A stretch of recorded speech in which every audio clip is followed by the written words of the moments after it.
கதையோட ஆரம்பத்துல 1846 வருடம் கடல்ல போற கப்பல்களை தாக்குற கடல் கொள்ளைக்காரர்களோட எண்ணிக்கை குறைஞ்சுக்கிட்டு வந்துட்டு இருக்கிற தருணத்துல மிச்சம் எஞ்சி இருக்கிற கொள்ளைக்காரர்கள் பயங்கர டெஸ்பரேட்டா அவங்களோட வேட்டைகளை தொடர்ந்து இருந்திருக்காங்க. அதே மாதிரி இப்பவும் புயல்ல டிராவல் பண்ணி போய்கிட்டு இருக்கிற ஒரு வணிக கப்பலை இந்த பைரட்ஸ் டார்கெட் பண்ணிருக்காங்க. அந்த கடல் கொள்ளைக்காரர்களோட கப்பலே அவ்வளவு பெருசா இருக்கும். கிட்ட வந்தோடனேயுமே அந்த கொள்ளைக்காரங்க எல்லாரும் கப்பல்ல இறங்கி அட்டாக் பண்ண ஆரம்பிக்க இப்படி கடல் கொள்ளைக்காரர்கள் வந்திருக்காங்கன்னு தெரிஞ்சுக்கிட்டு அந்த கப்பல்ல இருந்த தியோடர் அப்படிங்கிற ஒரு கேப்டன் அவங்களோட கப்பலோட டெக்ல இருக்கிற இந்த லாக் புக் இருக்கும், எங்க போயிட்டு வந்தாங்கன்னு அதையெல்லாம் எரிக்கிறதுக்கு ஆர்டர் கொடுக்குறோம். அதுக்கப்புறம் பைரட்ஸ் கிட்ட நாங்க இப்படி சாதாரண மீன் பிடிக்கிற ஆளுங்க தான் அப்படின்னு சொல்லி பார்த்தாலும் வேலைக்காகல, எல்லாரையுமே பிடிச்சு வச்சுக்குவாங்களா. அதுக்கப்புறமா இந்த கடல் கொள்ளைக்காரர்களோட கேப்டன் இருப்பான்ல, கேப்டன் பிரான்சிஸ் அப்படிங்கிற ஒருத்தன் வந்துட்டு அந்த தாடிக்காரன் தான். இப்போ இவங்க பிடிச்ச அந்த சின்ன கப்பல் இருக்குதுல, அந்த கப்பலோட கேப்டன் கிட்ட சாதாரண மீன் பிடிக்கிற ஆளுன்னு சொன்னீங்க, அப்படி சாதாரண மீன் பிடிக்கிற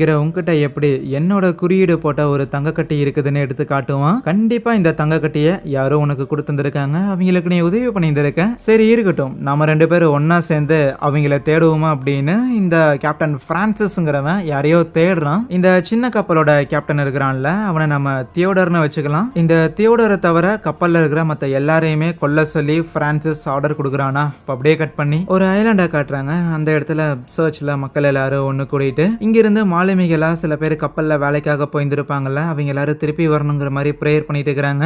ஏன்னா மெயினா இங்கிருந்து கிளம்பின ஒரு கப்பலுங்கிறது திருப்பி வரல, அந்த தியோடரோட கப்பல் தான். பேரலா இன்னொரு லேடியை காட்டுறாங்க. அந்த லேடியுமே ஒரு பைனாகுலரை பயன்படுத்தி ஏதாவது கப்பல் கீது தென்படுதா அப்படின்லாம் பார்த்துட்டு இருப்பாங்க. இவங்க தான் நம்ம கதையோட ஹீரோயின். அது மட்டும் இல்லாம அந்த தியோடர் இருக்கிறான்ல, அவன் வந்து இவங்களோட ஹஸ்பண்ட் தான். கிட்டத்தட்ட தியோடர் இந்த தீவுல இருந்து கிளம்பி போய் 2 மாசங்கிறது ஆயிருந்திருக்கும். 2 மாசமா ஆளு வரலையேன்னு இவங்க அந்த தியோடரோட கப்பலை தேடுறதுக்காக இன்னொரு கப்பலையும் அனுப்பியிருந்திருப்பாங்க. அதுகிட்ட இருந்துமே எந்த ஒரு தகவலும் வரல. இதே நேரத்துல நம்ம தியோடரோட தங்கச்சி ஒருத்த இருப்பா, நம்ம ஹீரோயினோட மச்சினிச்சி. அவ பேரு எலிசபெத். அந்த எலிசபெத்ங்கிற பொண்ணுக்கு இன்னொரு மாலுமி பையன் கூட ஒரு லவ் ட்ராக்ங்கிறத ஓடிக்கிட்டு இருக்கு. இப்ப கூட அவளை பாக்குறதுக்காக ஜன்னல் வழியா திருட்டுத்தனமா எகிரி குதிச்சு வந்திருப்பான். பிளஸ் அந்த பையனோட கப்பலுங்கிறது நாளைக்கு புறப்படுதாமா, அதனால நீயும் என் கூட வந்துடுறியா, நம்ம 2 பேரும் ஒன்னா கிளம்பிடலாம் அப்படின்லாம் கேட்டுக்கிட்டு இருப்பான். ஆனா அப்போ கரெக்டா ஹீரோயின் வீட்டுக்கு வரும்போது அங்க இருக்கிற டோர் ஓபன் பண்ணுவாளா, அதுல ஒரு கயிறு மாதிரி கட்டி வச்சிருந்திருப்பா அந்த எலிசபெத். யாராவது வராங்கன்னா சிக்னல் கொடுக்குற மாதிரி,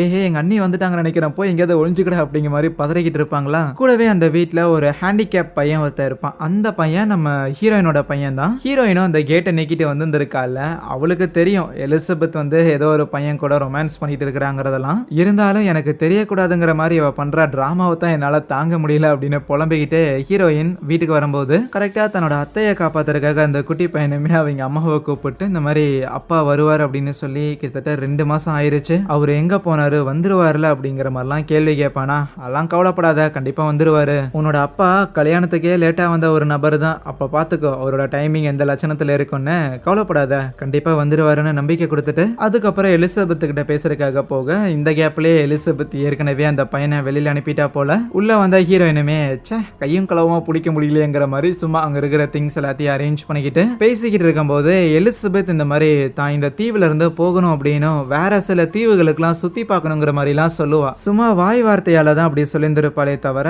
தன்னோட காதலன் இந்த ஐலாண்ட்ல இருக்க போறது இல்ல, அவன் கிளம்ப போறான், அதனால அவன் கூட நம்மளும் கிளம்பலாம் அப்படிங்கிற தாட்டு தான் இவளுக்கு. ஆனா ஹீரோயின் அது எதையுமே மதிக்கல. இங்கிருந்து கிளம்பி போய் சந்தோஷமா இருக்க முடியுங்கிற மாதிரிலாம் பகல் கனவு கண்டுகிட்டு இருக்காத, இருக்கிற இடமே நல்லா தான் இருக்கு, இங்கே இருன்னு சொல்லி அதுக்கப்புறம் வெளியில வந்தவங்க அங்க இருக்கிற தேங்காயெல்லாம் பயன்படுத்தி ஏதோ ஒரு கேக் மாதிரி நைட்டு செஞ்சிருந்திருப்பாங்க. என்னடானா நம்ம ஹீரோயினோட பையன் இருக்கிறான்ல, அவனுக்கு அன்னைக்கு பர்த்டே, அதை செலிப்ரேட் பண்றதுக்காக இருக்கிறதெல்லாம் வச்சு ஒரு சின்ன கேக் மாதிரி செஞ்சிருந்திருப்பாங்களா. ஆனா அந்த பர்த்டே செலிப்ரேஷன்ல கூட அந்த பையன் கடவுளே எப்படியாவது கடலுக்கு போன என்னோட அப்பாவை பத்திரமா திருப்பி கொண்டு வந்துருங்க அப்படின்னு தான் வேண்டுவான், ப்ரேயர் பண்ணுவான். அதுக்கப்புறம் தூங்க போறதுக்கு முன்னாடி நம்ம ஹீரோயின் அந்த குட்டி பையன் கிட்ட பேசுறதுக்காக வரும்போது அவன் இன்னுமே என்னோட பர்த்டே அப்போ அப்பா வருவாருன்னு வாக்கு கொடுத்திருந்தாரு, ஆனா இன்னுமே வரல, எனக்கு ரொம்ப சந்தேகமா இருக்குதுங்கிற மாதிரிலாம் அவன் புலம்புவானா. அதுக்கு ஹீரோயினுமே மேபி உன்னோட அப்பா அப்படி ஒரு வாக்கு உனக்கு கொடுத்துருக்கலாம், ஆனா கடலுங்கிறது நம்மளால கணிக்க முடியாத ஒண்ணு, எப்போ எது நடக்கும்னே தெரியாது, ஆனா அது எல்லாத்தையுமே சமாளிச்சு வர அளவுக்கு உன்னோட அப்பா திறமசாலியான ஒருத்தர் தான். மேபி உன்கிட்ட உன்னோட பிறந்த நாளுக்கு அவரு வருவாருன்னு வாக்கு கொடுத்துருக்கலாம், ஆனா உன்னோட பிறந்த நாளுக்கு வர முடியலனா மறக்காம இந்த ஒரு பரிசை உன்கிட்ட கொடுக்க சொன்னாருங்கிற மாதிரி ஒரு டேகரை ஒன்று கொடுப்பாங்க.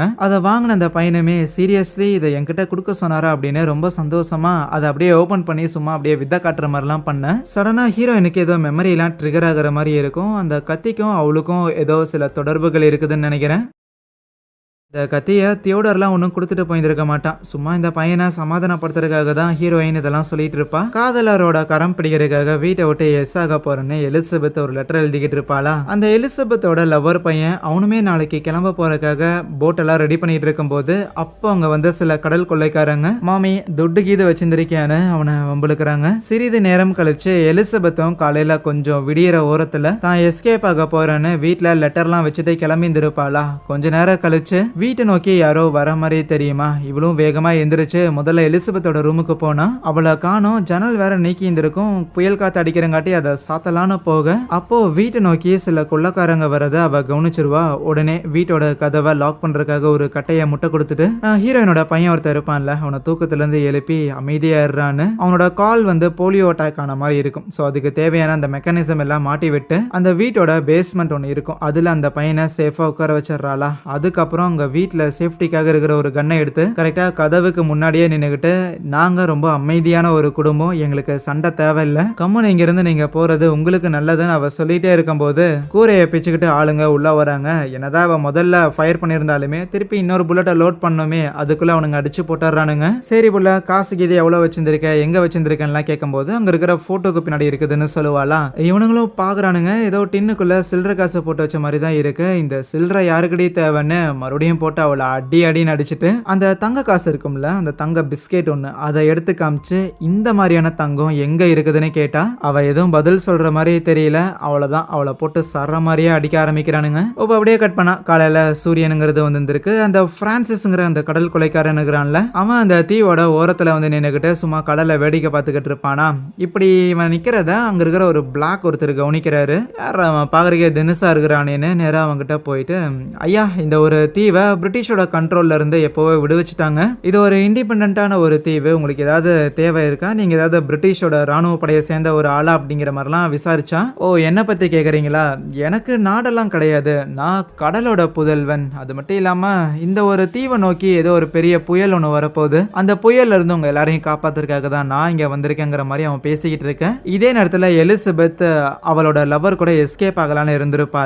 அவ காலையில நேரமாலாம் கிளம்பி வந்திருப்பா. ஆனா எங்க இவனை ஆளை காணோம், எங்கேயாவது குடிச்சிட்டு இது படுத்துட்டானான்னு இருக்கிற ஒவ்வொரு பாறையா செக் பண்ணிட்டு வர ஒரு இடத்துல கழுத்து அறுபட்டு இறந்து கிடக்குறான். இதே நேரத்துல அந்த தீவுல இருந்து கிளம்புறதுக்காக ஒரு கப்பலை வந்து தயார் பண்ணிக்கிட்டு இருப்பாங்க. ஆல்மோஸ்ட் அவங்க கிளம்புற நேரம்லாம் வந்துருச்சு. ஆனா தூரத்துல கடலுக்குள்ள ஒரு பெரிய கப்பல் ஒன்று இருக்கிறத அவங்க அப்பதான் நோட்டீஸ் பண்றாங்க. சும்மா ஒன்றும் இல்ல, அந்த கப்பல்ல இருந்து சின்ன சின்ன படகுகள் மூலமா ஆளுங்க எல்லாரும் வர ஆரம்பிக்கிறாங்க. போதாத குறைக்கு அந்த பிரான்சிஸ் வேற அங்கதானே நின்னுகிட்டு இருக்கிறான். அந்த பிளாக் கிட்ட பேசிக்கிட்டு வேற இருப்பாரா. கண்டிப்பா இவனுங்க கடல் கொள்ளைக்காரங்களா இருக்கும்னு எமர்ஜென்சிக்காக சங்கெல்லாம் ஊதி உடனே அங்க இருக்கிற மக்கள் எல்லாரையுமே சர்ச்சுக்குள்ள போக சொல்றாங்களா. அதுவே அந்த பிரான்சிஸ் கிட்ட அந்த பிளாக் பேசிக்கிட்டு இருந்திருப்பார்ல, அப்ப அவரு சொல்லுவாரு, வான் கூட பண்ணுவாரு, உன்னை பார்த்தாலே நல்லவ மாதிரிலாம் தெரியல, உங்களை மாதிரியான ஆளுங்க கிட்ட நாங்களும் நல்ல விதமாலாம் நடந்துக்க மாட்டோம், மரியாதையா உன் ஆளுங்களை கூப்பிட்டு இங்க இருந்து நீ கிளம்பி போறதுதான் உனக்கு நல்லதுங்கிற மாதிரி அவரு சொல்லிக்கிட்டே அங்க இருக்கிற தீவுல இருக்கிற நபர்கள் கிட்ட பீரங்கி எல்லாத்தையும் தயார்படுத்த சொல்லுவாங்க. அவங்களுமே அட்டாக் பண்றதுக்காக எல்லாத்தையும் ரெடி பண்ணிட்டு இருப்பாங்களா. ஆனா அந்த பிரான்சிஸ் இங்க பாருங்க ஐயா, எனக்கும் சண்டை போடுறதுக்குலாம் விருப்பம் இல்லை, ஆனா தியோடர் அப்படின்னு இங்க ஒருத்தன் இருந்தான், அவனோட மனைவியை மட்டும் பார்த்துட்டா போதும், அவங்க மட்டும் எங்க இருக்கிறாங்கன்னு சொன்னீங்கன்னா இந்த தீவு மேல என் சுண்டு விரல் கூட படாது அப்படின்னு சொன்னாலுமே அங்க பீரங்கியை ரெடி பண்ணிக்கிட்டு இருந்தவங்க ஃபயர் பண்றதுக்காக தயாராக கடல் கொள்ளைக்காரங்க ஸ்னைப்பர்லாம் வச்சு ஃபயர் பண்றானுங்க. பிரான்சிஸும் பேசினா வேலைக்கு ஆகாதுன்னு அவனும் சண்டையில இறங்க ஆரம்பிக்கிறானா. அதுவே நம்ம ஹீரோயினா அந்த ரெண்டு கொள்ளைக்காரங்க அப்படியே கழுத்துல கயிறெல்லாம் போட்டு அவளை மிரட்டுறானுங்க. அந்த தங்கம் எங்க இருக்குதுன்னு தெரிஞ்சாகணும்ல, அதுக்காக மிரட்டுறானுங்க. அன்பார்ச்சுனேட்லி அங்க பேஸ்மெண்ட்ல அடைச்சு வச்சிருந்த அந்த ஒரு பையன் அம்மா நல்லா தானே இருக்கிறீங்க அப்படின்னு குரல் கொடுத்துருவானா. ரைட் விட்டா பையன் மேல கை வச்சிருவாங்கன்னு ஹீரோயின் அந்த இடத்துல சண்டை போட ஆரம்பிக்கிறாங்க. கொடூரமா அந்த கடல் கொள்ளைக்காரங்க ரெண்டு பேருக்கிட்டையும் சண்டை போட்டுக்கிட்டு இருப்பா. அவ சண்டை போடுற தோணியெல்லாம் வச்சு பார்த்தா அவ சாதாரண ஹவுஸ் ஒய்ஃப் மாதிரிலாம் தெரியல. ரெண்டு பேரையுமே அடிச்சு அதே இடத்துல காலி பண்ணிடுவாளா. இவ மட்டும்தான் இப்படி சண்டை போடுறாளானா அந்த பிரான்சிஸ் இருக்கிறான்ல அவன்லாம் அதுக்கு மேல அங்க லோக்கல்ல சண்டை போடுறதுக்காக வந்த ஆளுங்க எல்லாருமே ஏதாவது ஒரு கத்திய துப்பாக்கியில அதெல்லாம் எட்டு வந்துருப்பாங்க. எல்லாருக்கிட்டையுமே சோலோவா நின்று ஆல்மோஸ்ட் ஒரு 10 பேருக்கிட்ட அவனா சிங்கிள் ஆளா நின்று போட்டு தள்ளியிருந்திருப்பான். இந்த கேப்ல அந்த பீரங்கி அனாமத்தா டைரக்டா அந்த கடல் கொள்ளைக்காரங்களோட கப்பலை நோக்கியே நின்னுகிட்டு இருக்கும். யாராவது பத்த வச்சா போதும், ஆகையால் அந்த பிளாக் அந்த பீரங்கிய பத்த வச்சிருவாரு. ஆனா நம்ம பிரான்சிஸ் சும்மா விரல வச்சு அந்த நெருப்பை அணைச்சு விட்டுருவான். அவ்வளவுதான். அந்த சின்ன சின்ன போட்ல வந்துகிட்டு இருந்த ஆளுங்க எல்லாருமே கரைக்கு வந்துடுறாங்க.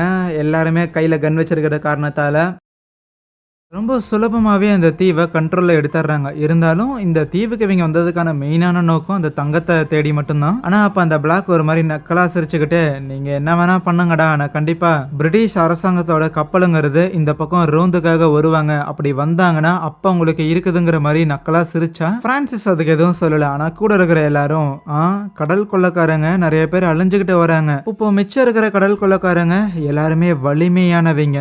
நாங்களும் வலிமையானவைங்க" அப்படிங்கிறத அழுத்தி சொல்றான். அதுக்கப்புறம் பிரான்சிஸும் அந்த பிளாக் கிட்ட சரி ஹீரோயினோட வீடு எங்க இருக்குதுன்னு கேக்குறான். அவன் சொல்ல மாட்டேன் அப்படின்னு அடம் பிடிச்சாலும், "ஓ நீ சொல்ல மாட்டியா? சரி இருக்கட்டும், நீ சொல்லலைன்னா என்ன?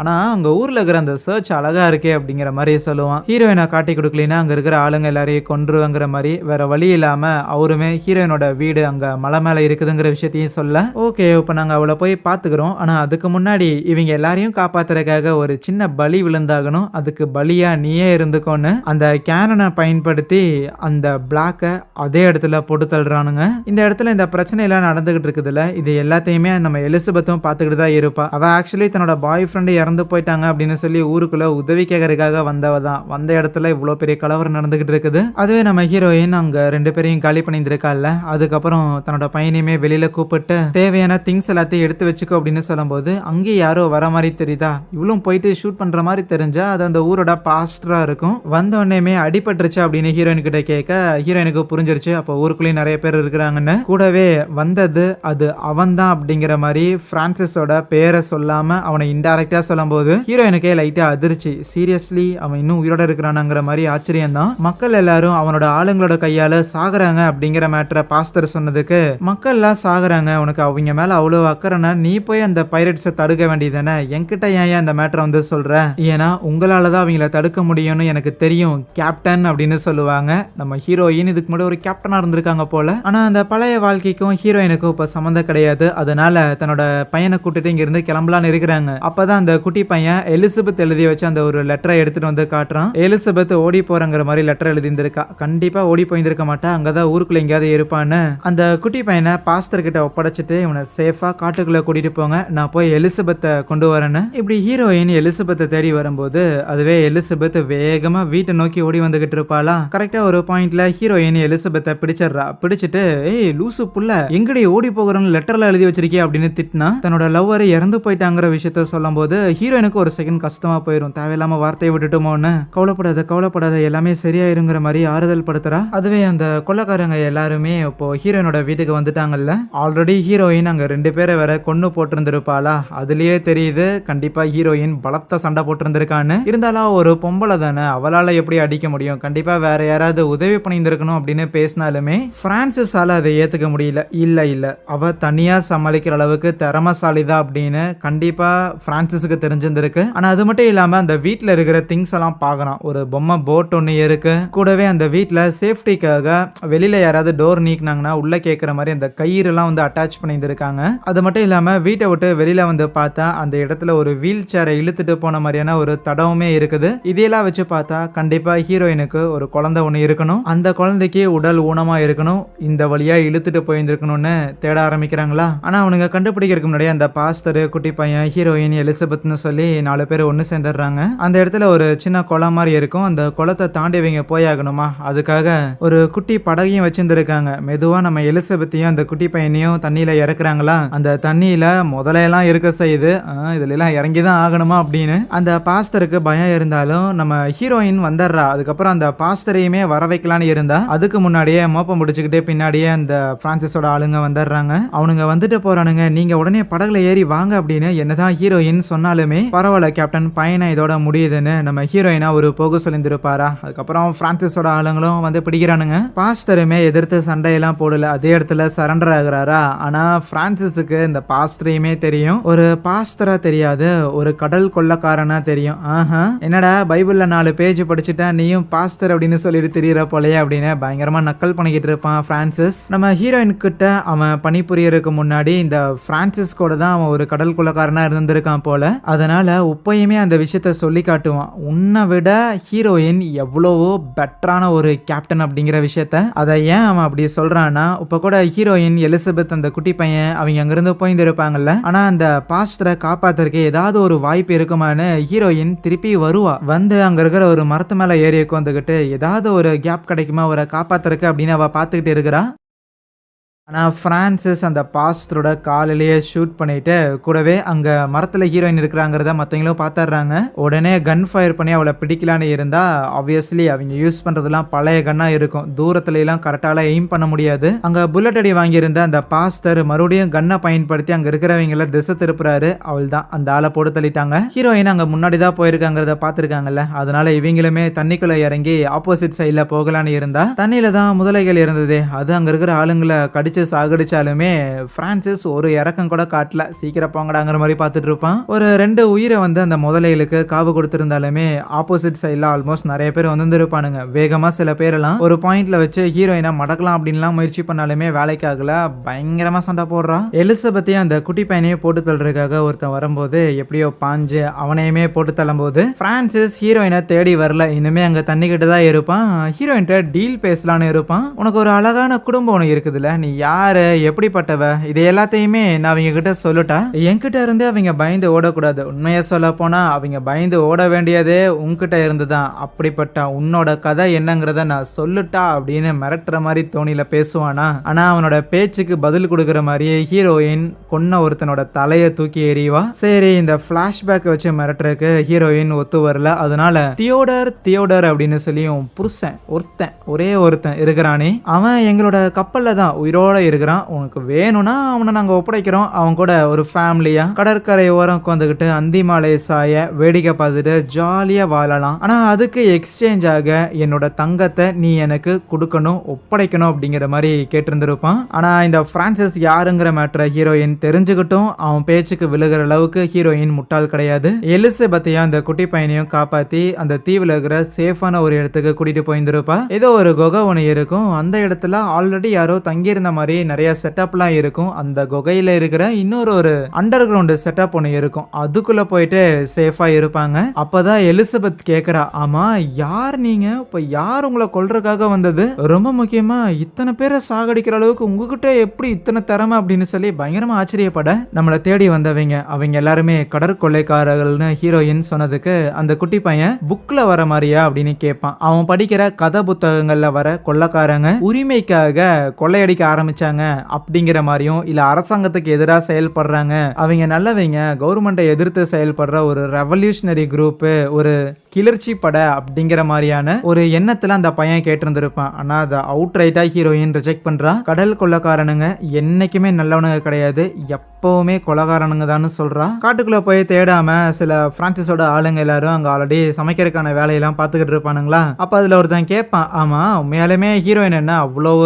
திறமசாலியான ஒருத்தியா, ஒரே ஒரு பொம்பளை பிடிக்கிறதுக்கு இவ்வளவு பேரு போகணுங்கிற அவசியம் இருக்கான்னு கேட்டதுக்கு அதுல அங்க இருக்கிற ஒரு மொட்டை, நீ உன்னோட அம்மாவோட மடியில பால் குடிச்சிட்டு இருக்கும்போது அவ 10 பேரோட தலையை வெட்டி எடுத்துக்கிட்டு இருந்த ஒருத்தி அப்படின்னு பயமுறுத்துறான். இங்க எலிசபெத்துமே ஹீரோயின்ட்ட அவளோட பிளாஷ்பேக்லாம் கேட்டிருந்திருப்பாள். ஆனா ஹீரோயின் பெருசா எதையும் சொல்லல. ஒரு 12 வயசு இருக்கும்போது டிராவல் பண்ணிட்டு இருந்த ஒரு கப்பலை அட்டாக் பண்ணியிருப்பாங்க. நம்ம ஹீரோயின் வந்து அவளோட ஃபேமிலி கூட டிராவல் பண்ணிட்டு இருந்திருப்பா. அப்படி அட்டாக் பண்ணி ஹீரோயின் சின்ன பொண்ணா இருக்கிற காரணத்தால அவளை அடிமையா அந்த பைரட்ஸ் வந்து எடுத்துக்கிட்டு இருந்திருப்பாங்க. அந்த கடல் கொள்ளைக்காரங்க ஒரு அடிமையா அத்தனை ஆண்கள் இருக்கிற ஒரு கொள்ளைக்காரங்களுக்கு மத்தியிலலாம் அவ்வளவு ஈஸியாலாம் உயிர் பிழைக்க முடியாது. அதுக்காக ஹீரோயின் அந்த கொள்ளைக்காரங்க எவ்வளவு கொடூரமா இருந்தாங்களோ அதே அளவுக்கு அவளும் அந்த சின்ன வயசுலயே கொடூரமா இருக்க ஆரம்பிச்சிருந்திருப்பா, கொலைகாரியா மாற ஆரம்பிச்சிருந்திருப்பா. ஆனா ஒரு பாயிண்ட்டுக்கு மேல அந்த பிரான்சிஸ் கிட்ட இருக்கிற கொஞ்சம் தங்கத்தை கொள்ளையடிச்சிட்டு அதை கொண்டு வந்து இந்த தீவுல புதைச்சு வச்சிருந்திருப்பா. இப்ப அந்த தங்கத்தை தான் எடுத்து காட்டுறான். கடைசி வரைக்கும் இந்த தங்கத்துல ஒரு பிஸ்கெட் கூட நான் சாகுற வரைக்கும் வெளியில வரக்கூடாதுன்னு நான் விருப்பப்பட்டேன். ஆனா தியோடர் தேவையில்லாம அதை வெளியில எடுத்து கொண்டு போய் பிரச்சனை இழுத்து கொண்டு வந்துட்டான் அப்படின்னு ஹீரோயினுக்கு புரியுது. ஸ்டார்டிங்ல பிரான்சிஸ் அந்த தியோடர் கிட்ட நீ யாருக்கோ உதவி பண்ணி தானே இந்த தங்க பிஸ்கெட்டை வாங்கியிருக்கேன்னு கேட்டிருந்திருப்பான்ல, அது ஹீரோயினுக்கு தான். ஆனா அது எல்லாத்தையும் சொல்லும் போது அப்படின்னா நீங்க ஒரு கிரிமினலா அப்படின்னு எலிசபெத் ஷாக்காக, இந்த கிரிமினலால தான் இப்போ உங்களை காப்பாற்ற முடியும், அதனால ஷாக்க குறைன்னு சொல்றா. அதுவே பிரான்சிஸ் கிட்ட கூட இருக்கிற ஒரு நபர், ஆமா இப்போ நம்ம கூட இருக்கிற இந்த ஆளுங்க எல்லாருமே உலகத்தோட 4 திசையில இருந்தும் தேர்ந்தெடுக்கப்பட்ட ரொம்ப திறமசாலியான ஆளுங்க. ஆனா இப்படிப்பட்ட வீரர்களை வச்சுட்டு நீ அவளை பழி வாங்கறதுக்காக இந்த தங்கத்தை நாம தேடுறோம் அப்படிங்கிற இந்த ஒரு வேட்டை இது சரிதானா அப்படின்னு கேட்டிருந்திருக்கான். அதுக்கு பிரான்சிஸ் கிட்ட ப்ராப்பரான ஒரு பதிலுங்கிறது இல்ல. ஏன்னா இவ்வளவு திறமசாலியான ஆளுங்களை வச்சுக்கிட்டோம் அவங்களெல்லாம் கூட்டிட்டு வந்து இவகிட்ட பலி கொடுத்துட்டு இருக்கிறோம் அப்படிங்கிற விஷயத்தையுமே அந்த பிரான்சிஸால நிராகரிக்க முடியல. அதுவே நம்ம ஹீரோயினும் அந்த குகைக்குள்ள இருந்த வெப்பன்ஸ், அதுக்கப்புறம் சண்டை போடுறதுக்கு தேவையானது சூட்டு, இது எல்லாத்தையுமே எடுத்து மாட்டிக்கிட்டவன் எலிசபெத்தையும் அந்த குட்டி பையனையும் அங்கே இருக்கிற ஒரு போட்டில் கொண்டாந்து விட்டுட்டு இங்கேயே இருங்க, நான் போய் தியோடரை காப்பாற்றி கூட்டிகிட்டு வர வரைக்கும்னு சொல்லிட்டு அவங்க தனியாக வராங்க.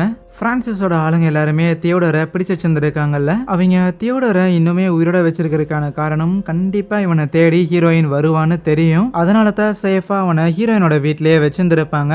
ஆனால் என்னதான் எத்தனை பேர் பாதுகாப்புக்காக இருந்திருந்தாலும் நம்ம ஹீரோயின் ரொம்ப சுலபமாகவே அங்கே இருக்கிற ஆளுங்களை ஒவ்வொருத்தரையா ரொம்ப அமைதியாக பொறுமையாக டேக் டவுன் பண்ணிட்டு வீட்டுக்குள்ளேயும் போனவ தியோடரையும் காப்பாத்த. தியோடருக்கு ஹீரோயினை பார்த்தோன்னே ரொம்ப சந்தோஷம். கூடவே அந்த தங்கத்தை எடுத்ததுக்காக மன்னிப்பும் கேட்குறான். அந்த தியோடர் தங்கத்தை எடுத்ததுக்கான காரணம் அவங்களோட பையனுக்கு உடம்பு சரியில்லாம இருக்குல்ல, கால் சரியில்லாம இருக்குல்ல, அதை சரி பண்றதுக்கு ஏதாவது மருத்துவரை இது கண்டுபிடிக்க முடியுமா அப்படின்னு சொல்லி தான் அந்த தங்கத்தை அவன் எடுத்துட்டு போயிருந்திருப்பான். அதை ஹீரோயின் புரிஞ்சுக்கிற, கண்டிப்பா நீ அதை வேணும்னு செஞ்சிருக்க மாட்டேன்னு தெரியும்னு அவனை அவிழ்க்கிறதுக்காக முயற்சி பண்ணா ரொம்ப கஷ்டமா இருக்கு. இன்னும் கொஞ்சம் டைம் கிடைச்சிருந்தா அவிழ் தந்திருக்கலாம். ஆனா அதுக்குள்ளேயே அங்க உள்ள ஆளுங்க வர மாதிரி தெரிய வேற வழி இல்லாம ஹீரோயின் அங்கிருந்து எஸ்கேப் ஆயிட்டு செகண்ட் பிளான் எக்ஸிக்யூட் பண்றா. அதாவது அவனுங்க கேட்டபடியே அந்த தங்கத்தை ஒப்படைக்கிறது தான். ஆகையால் அங்க இருக்கிற கிணத்து வழியா தானே அவளே வந்திருப்பா, கூடவே அந்த தங்கத்தையும் அவ எடுத்துட்டு வந்திருப்பா. அந்த தங்கத்தை அப்படியே போட்டுட்டு இதை எடுத்துக்கிட்டு என்னோட ஹஸ்பண்டை திருப்பி கொடுங்கன்னு கேட்க பிரான்சிஸுமே அந்த தியோடரை ஒப்படைக்கிற மாதிரி தான் தெரியுது. அந்த தியோடரை ஒரு 2-3 ஸ்டெப்லாம் போக விட்டுறான்.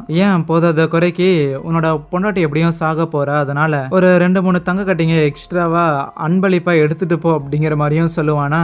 ஏன் பிரான்சிஸ் அப்படி சொல்றானா, ஆக்சுவலி பிரான்சிஸும் நம்ம ஹீரோயினும் அந்த கப்பல்ல இருக்கும்போது ரிலேஷன்ஷிப்ல இருந்திருக்காங்க. அதாவது அந்த கடல் கொள்ளக்காரங்களோட கப்பல்ல பிரான்சிஸ் தான் தலைமை, பிரான்சிஸ் தான் கேப்டன். பிரான்சிஸ் கூட இருக்கிற வரைக்கும் தனக்கு எந்த ஒரு பிரச்சனை இல்லைங்கிறது ஹீரோயினுக்கு தெரியும். அதனால உயிர் பிழைக்கிறதுக்காக ஹீரோயின் பிரான்சிஸ் கூட இருந்திருக்கா. ஆனா அதுக்கப்புறம் தான் பிரான்சிஸையே ஏமாத்தி பிரான்சிஸை கொல்றதுக்காக அவன் நெஞ்சில கத்தியெல்லாம் இறக்கி இருந்திருப்பா. அன்னைக்கு சாகல, இருந்தாலும் கொஞ்சம் தங்கத்தை மட்டும் ஆட்டைய போட்டுட்டு அதுக்கப்புறம் நம்ம ஹீரோயின் ஒரு தனியான ஒரு கடல் கொள்ளக்காரியா சுத்தி இருந்திருப்பா. ஸோ இப்போதைக்கு இந்த தங்கத்தை திருப்பி வாங்கணும் அப்படிங்கறதெல்லாம் பிரான்சிஸுக்கு பெரிய எய்ம் கிடையாது. தன்னை காதலிக்கிற மாதிரி காதலிச்சு இப்போ ஏமாத்திட்டு வந்திருக்கா, அதுக்காக அவளை பழி வாங்கணும். அந்த பழி வாங்குறது உன்னை போட்டு தள்ளுறதுல இல்ல, உனக்கான வேதனையை கொடுக்கறதுல இருக்குது. உன்னோட ஊனமான பையன் இருக்கிறான்ல, அவனை கொல்றது மூலமா உனக்கு அந்த வேதனை வருமா என்னன்னு பிரான்சிஸ் வாய்விடும் போது பையனை பத்தி தப்பா பேசின உடனேயுமே தியோடர் பிரான்சிஸ் அடிக்கிறதுக்காக போக கலவரமாயிருந்த அந்த இடத்துல அந்த கலவரத்தின் விளைவு ஒரு மொட்டை ஒருத்தர் இருப்பான்ல, அவன் ஹீரோயின் கூட சண்டை போட்டுட்டு இருக்கிறான். தியோடர் பிரான்சிஸ் கூட சண்டை போட்டுக்கிட்டு இருப்பான். பட் பிரான்சிஸ்க்கு முன்னாடி நிக்க முடியல. தியோடரை படுக்க போட்டு கத்திய நெஞ்சுக்கிட்டே வச்சிருந்திருப்பானா. டக்குன்னு ஹீரோயினுமே சரண்டர் ஆயிரா.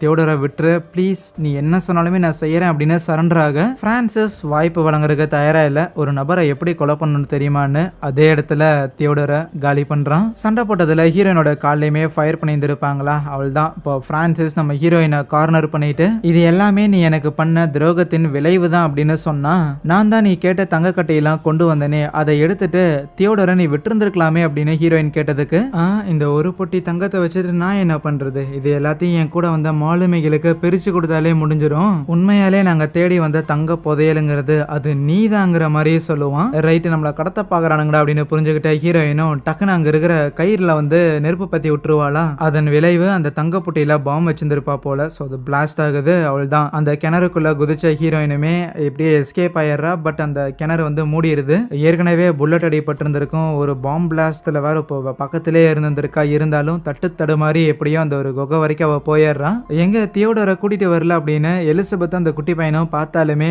ஹீரோயின் பேசுறதுக்கு முன்னாடியே மயங்கி போயிருவா. அதுவே இங்க இப்போ நடந்த கலவரத்துல அந்த மொட்டை ஒருத்தர் இருக்கிறான்ல, அவனோட பையனையும் இழந்து வந்திருப்பானா. அதனாலேயே பயங்கரமா ஃப்ரஸ்ட்ரேட் ஆகுறான். நாம இந்த இடத்துல தங்கத்தை தேடி தான் வந்திருக்கோம் அப்படிங்கிற மாதிரி நீ சொல்லி இருந்த. ஆனா இங்க பாரு, இந்த ஒரு பாம்பு பிளாஸ்ட்ல தங்கமும் போயிருச்சு, அதே நேரத்துல அவளும் போயிட்டா. நீ தங்கத்தை தேடி வரல, நீ அவளை கொல்றதுக்காக வந்திருக்க, பழி வாங்குறதுக்காக நீ வந்திருக்க. உன்னோட இந்த பழி வாங்குற புத்தி அப்படிங்கிறது நம்ம எல்லாரையுமே ஒன்னா சேர்த்து அழிக்க போகுது, அதனால இது எல்லாத்தையும் கைவிடு, இங்க இருந்து நம்ம கிளம்பலாங்கிற மாதிரியும் சொல்லுவான். பிளஸ் இந்த பிரான்சிஸுக்கு அடுத்தது இந்த க்ரூல ஒரு கமாண்டிங் அத்தாரிட்டியில வந்து இந்த மொட்டை இருக்கிறான் போல. அதனால இந்த மொட்டை சொல்ற விஷயங்களை இங்க இருக்கிற சில ஆளுங்க கேட்க செய்வாங்களா, அதனால ஓவரா குதிச்சுக்கிட்டு இருக்காத, ஒழுங்கா நான் சொல்றதை மட்டும் செய்யுங்கிற மாதிரி பிரான்சிஸ் கன்னை எடுத்து மிரட்டினா. ஓ, இவ்வளவு வருஷமா உனக்கு விசுவாசமா உன்னோட நண்பனா உன் கூடயே இருந்ததுக்கு என் பின்னாடி நீ கன்னை தூக்குற இல்ல அப்படின்னு அந்த மொட்டை எதிர்பாராத நேரத்துல பிரான்சிஸை ஷூட் பண்ணலான்னு இருந்தா பிரான்சிஸ் அவனை காலி பண்றான். எதிரிங்களை கூட மன்னிச்சிடலாம்டா, உன்ன மாதிரி துரோகிங்களை மன்னிக்கவே முடியாதுங்கிற மாதிரி கன்னை வச்சு அவனை க்ளோஸ் பண்ணிட்டு அதுக்கப்புறம் அங்க இருக்கிற ஆளுங்க அந்த மொட்டை இறந்து போன காரணத்தால இப்போதைக்கு அவனுங்க நம்ம பிரான்சிஸோட பேச்சை கேட்கணுங்கிற அவசியம் கிடையாது. இருந்தாலும் பிரான்சிஸ் அவங்க எல்லாரையுமே கன்வின்ஸ் பண்ற மாதிரியான ஒரு விஷயத்த வச்சிருந்திருக்கான். ஒரு கவர்மெண்ட் ஆர்டரை ஒன்று எடுத்து காட்டுவான்.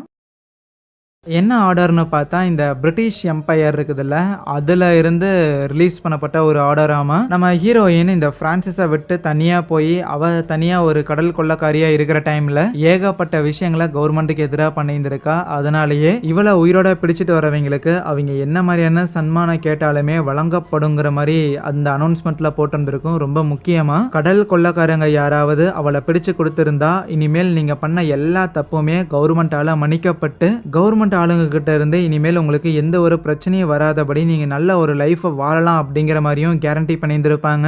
அப்படின்னா ஆல்ரெடி கடல் கொள்ளக்காரங்க எல்லாருமே தொடர்ந்து அழிஞ்சுக்கிட்டே வராங்க, கவர்மெண்ட் ஆளுங்க அழிச்சுக்கிட்டே வராங்க. மிச்சம் இருக்கிற கடல் கொள்ளக்காரங்க இவங்க தான். ஆகையால் எங்கேயாவது போய் ஓடி ஒளிஞ்சுக்கிட்டுலாம் இருக்க முடியாது. யாருக்கும் எதுக்கும் பயப்படாம நிம்மதியா ஒவ்வொரு ஊருக்கும் போயிட்டு வாழணும் அப்படின்னா அதுக்கு இவங்க மேல இருக்கிற இந்த கடல் கொள்ளக்காரங்க அப்படிங்கிற இந்த ஒரு பேரு போயாகணும். அந்த பேரை போக்கடிக்கணும்னா ஹீரோயினை பிடிச்சு கொடுக்கணும். என்ன உங்களுக்கு சுதந்திரம் வேண்டாமா, இப்படி கப்பல்லையே உலாவிட்டு இல்லாம எந்த நாட்டுக்கு போனாலும் எந்த தீவுக்கு போனாலும் உங்களை யாருமே கேள்வி கேட்காம ஒரு நார்மலான ஆள் மாதிரி உங்களுக்கு பார்க்க வேண்டாமா அப்படின்னு கேட்கும்போது எஸ், எல்லாருக்குமே அந்த விடுதலைங்கிறது தேவை. அதனால ஹீரோயினை பிடிக்கிற இந்த ஒரு மிஷனுக்கு எல்லாருமே ஒப்புதல் கொடுக்குறாங்க. அதுவே நம்ம ஹீரோயினுக்கு காலில் அடிபட்டு இருந்திருக்கும்ல, அதுக்கெல்லாம் மருந்தெல்லாம் போட்டுட்டு இந்த மாதிரி தியோடரை காப்பாற்ற முடியலங்கிற விஷயத்த எலிசபெத் கிட்டையும் அந்த குட்டி பையன்கிட்டயே சொல்றாங்களா. எல்லாருக்கும் வருத்தம் தான். என்னதான் வருத்தம் இருந்தாலுமே வருத்தப்பட்டு நேரம் கிடையாது. கண்டிப்பா ஹீரோயினை ஃபாலோ பண்ணிட்டு வருவாங்கன்னு ஹீரோயினுக்கே தெரியும். இந்த குகைக்கு கண்டிப்பா அவனுங்க வருவாங்கன்னு தெரியும். அதனால வேற வழி கிடையாது. அவனுங்க வர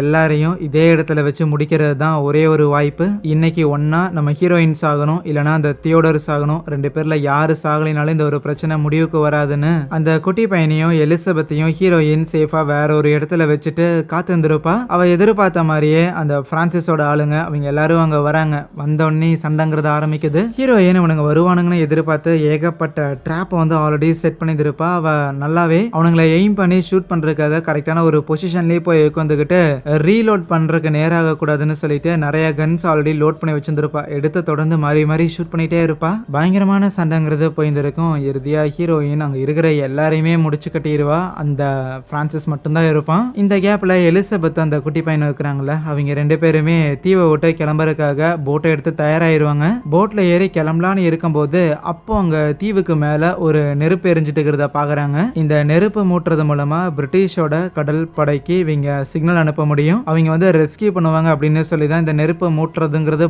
பிளான் போட்டது ஹீரோயின். அப்போ ஹீரோயின் தான் அதை மூட்டிந்திருப்பாளான்னு பார்த்தா கிடையாது. அந்த நெருப்பு மூட்டினது பிரான்சிஸ் தான். எதுக்குன்னா எப்படியும் ஒன்னா இந்த இடத்துல நீ உயிரோட இருக்க போற, இல்ல நான் உயிரோட இருக்க போறேன். நான் உயிரோட இருந்தேன்னா இந்த தீவுல இருக்கிற மக்கள் தான் இப்படிப்பட்ட ஒரு கொடூரமான கடல் கொள்ளக்காரிக்கு அடைக்கலம் கொடுத்ததுங்கிற உண்மை வெளியில வரும். பிளஸ் உன்னை பிடிக்கிறதுக்காக உயிர் விட்ட என்னோட ஆளுங்களை பத்தின பேருமே வரலாறுல பதியுங்கிற மாதிரி அந்த பிரான்சிஸ் ஹீரோயின் கூட சண்டை போட ஆரம்பிக்கிறான். சண்டைங்கிறது பயங்கர இன்டென்ஸா போகும். ஒரு 4-5 தடவை பிரான்சிஸுக்கு ஹீரோயினை கொல்றதுக்கான வாய்ப்புங்கிறது கிடைச்சிருந்திருக்கும். அவ்வளோ வாய்ப்பு கிடைச்சிருந்தும் பிரான்சிஸ் அதை பண்ண மாட்டான். ஒரு வாய்ப்பு கிடைச்சிடாதா இவனை கொலை பண்ண முடியாதா அப்படின்னு சொல்லி ஹீரோயினுமே தொடர்ந்து சண்டை போட்டுக்கிட்டே இருக்க ஒரு பாயிண்ட்ல அந்த எலிசபெத் கன்னை எடுத்துட்டு ஷூட் பண்றதுக்காக வருவா. அவளால சரியா கன்னை ஹேண்டில் பண்ண முடியல. இருந்தாலும் இந்த கேப் போதுமானதா இருந்துச்சு. ஹீரோயின் அங்க இருக்கிற கத்தியை எடுத்து பிரான்சிஸோட நெஞ்சிலே இறக்கி சாகடிக்கிறா. காதலியோட கையிலேயே இறந்து போகிறோம் அப்படிங்கிற அந்த ஒரு வருத்தம் பிரான்சிஸ்க்கு இருக்கதான் செய்யும். அப்படியே அவனும் இறந்து போகிறான். எலிசபெத்துக்கும் தன்னோட அண்ணி உயிரோட இருக்கிறாங்க அப்படிங்கறத நினைச்சு ரொம்ப சந்தோஷம் தான். பிளஸ் இவங்க இந்த ஒரு பான்ஃபயர் இப்ப எரிய விட்டுருந்துருக்காங்கல்ல, அந்த புகையை பார்த்து பிரிட்டிஷோட கடல் படங்கிறது அந்த தீவை நோக்கி வந்துகிட்டு இருக்குது. அப்படி வரவங்க ஹீரோயினை அரெஸ்ட் பண்ணுவாங்களா என்ன ஏதுன்னு தெரியல. பட் அங்கே இந்த ஒரு படத்தையும் முடிக்கிறாங்க. எனிவேஸ் மக்களே, கண்டிப்பாக படம் இன்ட்ரெஸ்டிங்காக இருந்திருக்கும்னு நினைக்கிறேன். ப்ளஸ் இந்த படம் பிடிச்சிருந்துச்சுன்னா மறக்காமல் ஒரு லைக்கை தட்டி விட்டுட்டு இந்த படத்தை பற்றி உங்களோட கருத்துக்களை கமெண்ட்டில் ஷேர் பண்ணிவிட்டு கூடவே இதே மாதிரி நிறைய இன்ட்ரெஸ்டிங்கான கதைகளை தொடர்ந்து பார்க்குறதுக்காக சேனலையுமே சப்ஸ்கிரைப் பண்ணி வச்சுக்கோங்க. So yeah, thank you.